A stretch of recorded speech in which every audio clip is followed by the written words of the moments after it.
Ce părere aveți dumneavoastră despre persoanele care, înainte să plece în străinătate, fac poprire pe la vecini? Da, nimic. Ce spune asta despre dânsii? Dar spun că e bine. De ce? E important să facem poprire la vecini înainte de a pleca undeva. Deci e importantă, e destul de importantă, da. Dumneavoastră aveți o relație bună cu vecinii dumneavoastră. Da, am. Da. Ce îi sfătuiți pe cei care n-au făcut poprire înainte de a pleca în străinătate? Dar înseamnă că nu se înțelege unul cu altul. Asta e. Mulțumesc. Cam cât credeți că ar dura o poprire? Da, 50 minute. Nu știu ce să vă zic. E un lucru bun sau un lucru rău? Dacă se opre pe la vecini, e un lucru bun. Poate să mai întoarce, poate nu se mai întoarce. Dar nu să știi drumul, cum e, vezi? Dumneavoastră ați fost plecat în străinătate A fost. și ați făcut poprire la vecini. Când am mers, da. După ce am venit, n-am mai făcut. Să facă poprire. Cum poprire? Nu înțeleg.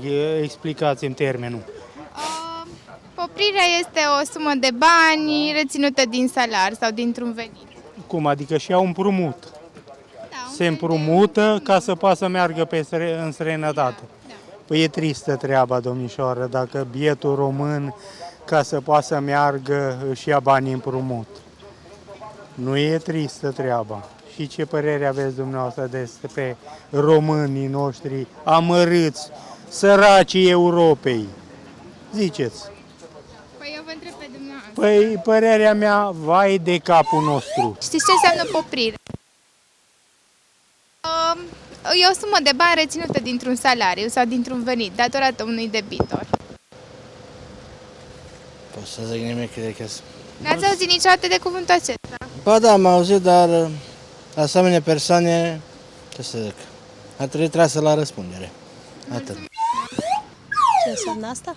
Poprire? Da. Păi să ne explicați dumneavoastră. Poprirea asta. Da. Pleacă în străinătate și fac datorii sau ce vrea să fie. Asta nu fac bine. O fac oare din nevoie sau care ar fi motivul? Poate o fac și din nevoie, dar dacă merge dincolo și nu găsește de lucru, cu ce o plătește?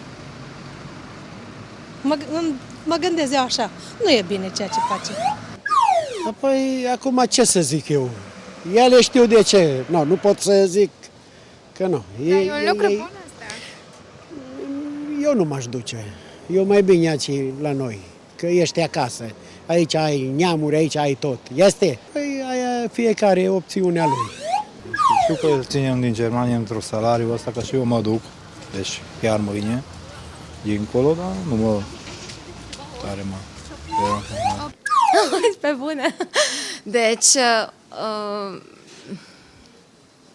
nu E o reținere dintr-un salariu, deci reține o sumă de bani, un debitor.